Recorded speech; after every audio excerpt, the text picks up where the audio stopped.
Meus amigos, muito boa noite a todos vocês, saudações rubro-negras a todos, muito obrigado a você, companheiro rubro-negro e anti-rubro-negro, que está aqui sempre nos prestigiando, e já que nos prestigia, pediria a você, meu amigo, que se inscrevesse no canal e deixasse o like nesse vídeo. E se não fosse pedir muito, gostaria também que você compartilhasse esse vídeo nas suas redes sociais, para que mais companheiros rubro-negros e anti-rubro-negros tomassem parte do nosso debate, ou seja, das nossas contendas aqui no canal. Queria falar para vocês mais especificamente sobre o que aconteceu ontem, depois daquela live polêmica que eu fiz depois do retorno de Volta Redonda. Um jogo realmente, meus amigos, muito ruim do Flamengo. Independente disso, ainda bem se classificou, mas o que foi produzido ali contra o fraco time do Altos realmente merece muitas críticas. Mas eu quero falar especialmente daqueles que precisam aprender a conviver com críticas, uma vez que, desde que tomaram posse em 2018, jamais haviam enfrentado os protestos que o torcedor rubro-negro apresentou ontem no estádio Raulino de Oliveira, em Volta Redonda. Tanto para o Landim, como para o Marcos Braz, para o Paulo Souza também, os jogadores, os torcedores que ali estavam dentro do estádio e fora do estádio, realmente apresentaram os seus sintomas de inconformismo, ainda sintomas de inconformismo com o futebol que o Flamengo vem apresentando desde 2020, quando o Mister deixou o time, e processos de contratações de treinadores e de jogadores foram muito mal realizados. E é preciso que realmente eles entendam que foi mal realizado o processo de contratação do Domi, do Rogério Ceni, do Renato Gaúcho, e agora se mostra quase que conclusivo, se o Paulo Souza não fizer a equipe evoluir, que o processo de contratação do Paulo Souza também foi muito descuidado, e obviamente isso irrita o torcedor, mas é a razão de ser do nosso clube. O torcedor tem que ter voz. Além disso tudo, meus amigos, alguns protestos também em função daquela votação, que no meu entendimento, eu tenho todo o direito de achar, foi vergonhosa no Conselho Deliberativo da última segunda-feira. Tanto aquela que libera os próceres do clube para que concorram a cargos eletivos, e também aquela de limitação de 1.000 torcedores apenas off-Rio, nos quadros do Clube de Regatas do Flamengo, e que mereceram, inclusive, muitas críticas na noite de ontem. Como eu estava dizendo para vocês, aconteceu algum fato que tenha sido constrangedor, vou dizer aqui, e realmente foi bastante constrangedora aquela discussão que se procedeu entre aquele conselheiro do Flamengo, possível conselheiro do Flamengo, e o Flazoeiro, tentando claramente nos intimidar, e também, meus amigos, aquela visita que o Rodolfo Landim fez, junto com os seguranças, com o Cacau Cota, na porta da nossa cabine de transmissão. Hoje, por exemplo, pela manhã, o Flazoeiro disse que queria acreditar, ele botou o verbo no futuro do pretérito, que queria acreditar que realmente teria sido apenas uma visita à nossa cabine em busca do Marcos Braz. Ao que me consta, todas as vezes que acaba o jogo, o Marcos Braz sai imediatamente para o vestiário. Já ouvi fazendo isso várias vezes.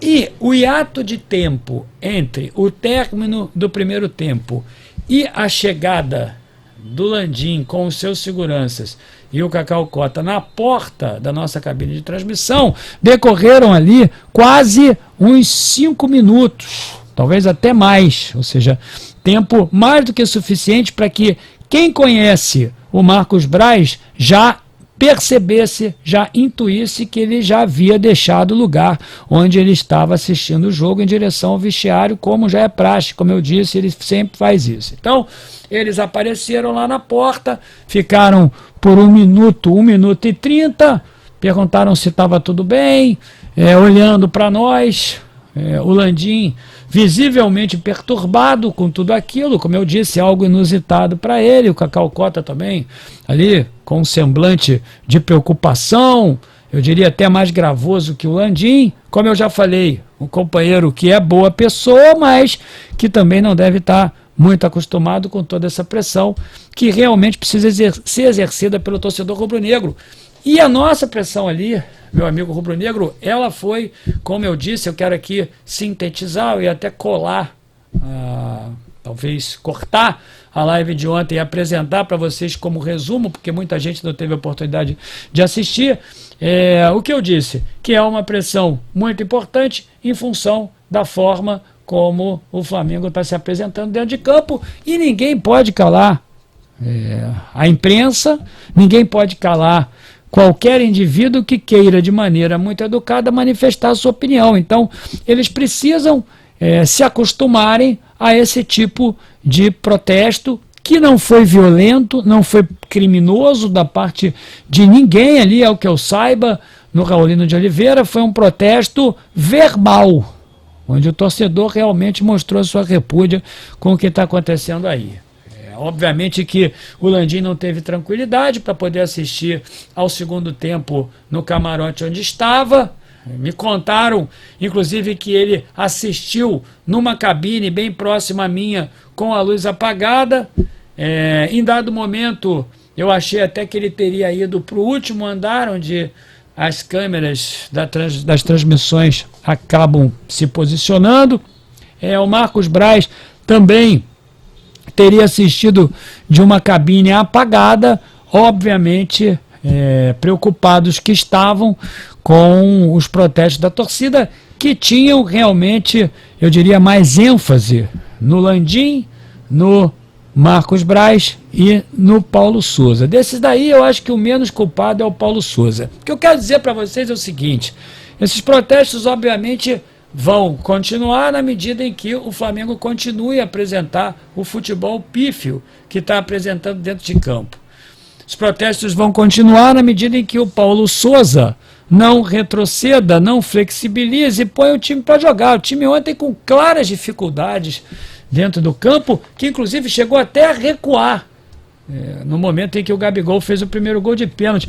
Eu quero dizer a vocês, recuar contra o Altos no Raulino de Oliveira. Isso aí mostra claramente que o perfil do Paulo Souza é retranqueiro. E o torcedor não quer tomar sufoco. O torcedor não sai. Eu, por exemplo, não saí da minha casa aqui em Niterói para ir para lá, para Volta Redonda, para assistir o Flamengo tomar sufoco e jogar recuado no segundo tempo. E não adianta dizer que não aconteceu isso, porque aconteceu. Então quem está lá na transmissão tem que dizer, e aquele que é responsável por comunicação em grupo tem que apresentar também aqui as suas críticas. O que não pode haver é cerceamento das mesmas. E aí uma série de boatos também começaram a aparecer, que o membro da comissão de comunicação do Flamengo acabou por dizer que tentaria derrubar os canais rubro-negros do YouTube. Essa demonstração de intimidação, tá tudo bem, eles podem dizer que realmente estavam procurando o Marcos Braz, mas logo ali na cabine ainda ficaram por 1 minuto, ou seja, as demonstrações faciais, quando eles passavam por nós, claramente insatisfeitos, porque dava para ouvir de onde nós estávamos, eles ouviam claramente as nossas falas, e as nossas falas não poderiam ter sido outras senão aquelas, ou seja, um ambiente realmente ruim e com tentativa antidemocrática, no meu entendimento, de intimidação. O Flazoeiro apresentou o vídeo hoje para vocês como uma proposta de reflexão. Ele diz: eu queria não acreditar, eu quero não acreditar. Quando ele diz isso, ele põe em xeque dois objetos de reflexões, ou seja, se realmente estavam lá procurando o Marcos Braz ou se realmente foram intimidar. Ontem eu disse, bom, eu quero ver, negar que estavam lá não podem negar, isso realmente não podem negar, inclusive até porque chamou a atenção de muita gente. Negar que o conselheiro do Flamengo, que estava no camarote do presidente do Flamengo, ele estava no camarote, o que ele está fazendo no camarote? Se ele não é aliado da diretoria, como o próprio áudio que eu mostrei aqui prova irrefutavelmente que ele é aliado, o que ele estava fazendo ali? Não é? E por que foi ele a tomar aquela atitude? Porque, de fato, nenhum dirigente, nem o Cacau Cota e nem o Landim, falaram absolutamente nada para nós, mas ficaram ali na nossa frente com inúmeras seguranças. Bom, meus amigos, é o seguinte, hoje à noite tem uma live, hoje quinta-feira tem uma live às 10h30, queria que você participasse, aquela nossa live raiz, vamos discutir mais sobre isso, sobre outros pontos.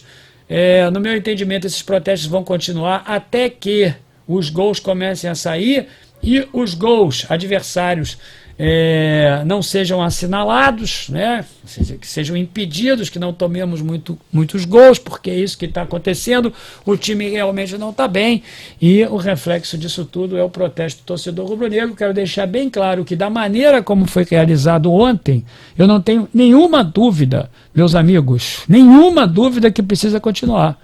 Não houve violência, não quebraram nada, não quebraram o ônibus do Flamengo, foi um protesto verbal, onde o torcedor impunha ali o entendimento para quem quisesse que ele está muito insatisfeito. E tanto o Landim como o Cacau Cota, o Paulo Souza, o Braz e qualquer dirigente aliado da diretoria precisa tratar essa questão com inteligência. Precisa tratar essa questão com diálogo, primeiramente se pondo no lugar do torcedor que claramente está bastante irritado com isso tudo. Eu quero te falar aqui, tem uma série de controvérsias, aquele rapaz calvo lá, mal educado, que foi falar com o Flazoeiro, valentão, né, metido ali, a Valente, depois no áudio eu mostrei para vocês, dizendo que chamava ali os youtubers de determinadas alcunhas, que na proposta de argumento dele dizendo que esculachava as pessoas. Eu quero dizer para vocês o seguinte, meus amigos, não adianta, porque não tem intimidação, não adianta fazer uma coisa dessas, não adianta, tem que dialogar. Ele disse ali que nós não compreendíamos, ou que eles não compreendiam, o Flazoeiro e o Paparazzo não compreendiam sobre a diferença de associado, off-Rio, sócio do Nordeste, que é uma coisa que eu nunca vi. Enfim, o companheiro não sabe. Mas o Landim, realmente, meus amigos, poderia ter vindo à tona, ou seja, poderia ter convocado uma entrevista para poder explicar exatamente o que foi votado ali no Conselho Deliberativo. O que é isso? Nada mais, nada menos do que isso. Ou seja, cerceamento do torcedor fora do Rio de Janeiro. E agora defender o torcedor de fora do Rio de Janeiro gera esse tipo de repercussão, de constrangimento dentro de uma cabine de transmissão, quando os companheiros faziam o seu trabalho. Então, meus amigos, vamos discutir mais sobre isso. Tem um jogo agora no sábado contra o Ceará. A bola tem que entrar. O Flamengo precisa se recuperar no Campeonato Brasileiro. Inclusive, meus amigos, porque eu não quero findar o ano de 2022 sem título. E mais ainda, quero aqui dizer a vocês, o gol do Gabigol ontem, de pênalti, foi um alívio para mim. Porque vocês viram o que aconteceu nos minutos finais. Devo dizer a vocês, aquele sufoco que nós tomamos ali, iria ser apresentado de qualquer maneira dos 35 minutos até os 45 pelo time do Altos. E o Flamengo iria recuar.